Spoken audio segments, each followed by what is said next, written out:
अब जो खबर दिखाने जा रहे हैं हम आपको वो गुजरात के सूरत से, जहां जीएसटी के खिलाफ व्यापारियों के बंद के दौरान जबरदस्त हंगामा हुआ। जीएसटी पर कपड़ा कारोबारी दो गुटों में बंट गए।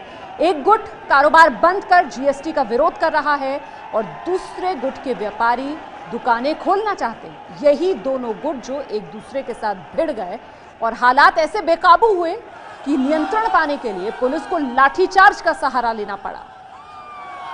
शुरुआत नारों से हुई थी, जुलूस से हुई थी, लेकिन देखते ही देखते दोनों गुट एक दूसरे के साथ गुत्थम गुत्था हो गए।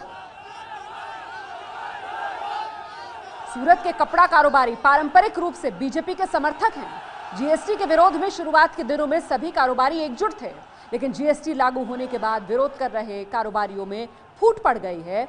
कल नवसारी के सांसद और सूरत बीजेपी के स्थानीय नेताओं ने कारोबारियों के साथ बैठक की थी। इस बैठक में करीब 1000 कारोबारी जीएसटी के विरोध का आंदोलन खत्म करने के लिए राजी हो गए थे और आज इसी तरीके से ये दो गुट कारोबारियों के, जो एक जीएसटी के समर्थन में सामने आया, दूसरा जो लगातार विरोध कर रहा था, और इन्हीं दोनों गुटों को खदेड़ने के लिए पुलिस को लाठीचार्ज करना पड़ा। बीजेपी के स्थानीय नेता आंदोलन तोड़ना चाहते हैं, लेकिन आरोप है कि कांग्रेस आंदोलन को हवा दे रही है।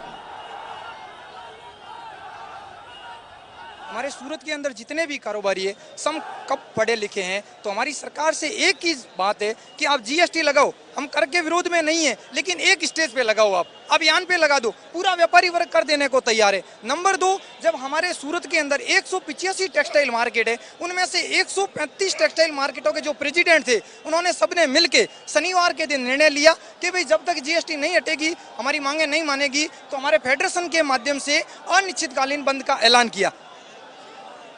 वो बंद होने के बावजूद हमारे जो नवसारी सांसद महोदय है CR पाटिल साहब जी, उन्होंने कुछ 150 आदमियों को बुला के एक आपातकालीन मीटिंग बुला के और ये हमारे ऊपर जोर जबरदस्ती थोपने का प्रयास किया है कुछ व्यापारियों के खातिर उन्होंने। बाकी कोई व्यापारी वर्ग उनके साथ में है ही नहीं। हम सब बंद के पक्ष में हैं। तो जीएसटी को लेकर सूरत के अंदर ये कारोबारी जो दो फाड़ हो चुके हैं। वहीं जीएसटी लागू होने के बाद अमीरों और गरीबों की सवारी, यानी कि चाहे आप बात कार की करें, बाइक की करें या साइकिल की करें, इनके बाजार पर कितना फर्क पड़ा है, राजधानी दिल्ली समेत 5 देश के बड़े शहरों में हमारी पड़ताल में जो सामने आया है, उसी पर एक रिपोर्ट देखिए। जीएसटी के बाद बाजारों का रियलिटी टेस्ट। जीएसटी यानी गुड्स एंड सर्विसेज टैक्स लागू हुए 2 दिन हो चुके हैं। कार कंपनी मारुति ने कहा है कि जीएसटी के बाद उसकी कुछ चुनिंदा गाड़ियां 3% तक सस्ती होंगी, जबकि आर्टिगा और सियाज जैसी हाइब्रिड कारें 1 लाख रुपए तक महंगी पड़ेंगी। लेकिन बाजार में असल तस्वीर क्या है? क्या ग्राहकों को इस ऐलान का फायदा मिल रहा है? इसकी पड़ताल के लिए एबीपी न्यूज संवाददाता प्रतिमा मिश्रा ने आज राजधानी दिल्ली के साथ साथ नोएडा और गाजियाबाद में मारुति के शोरूमों का जायजा लिया।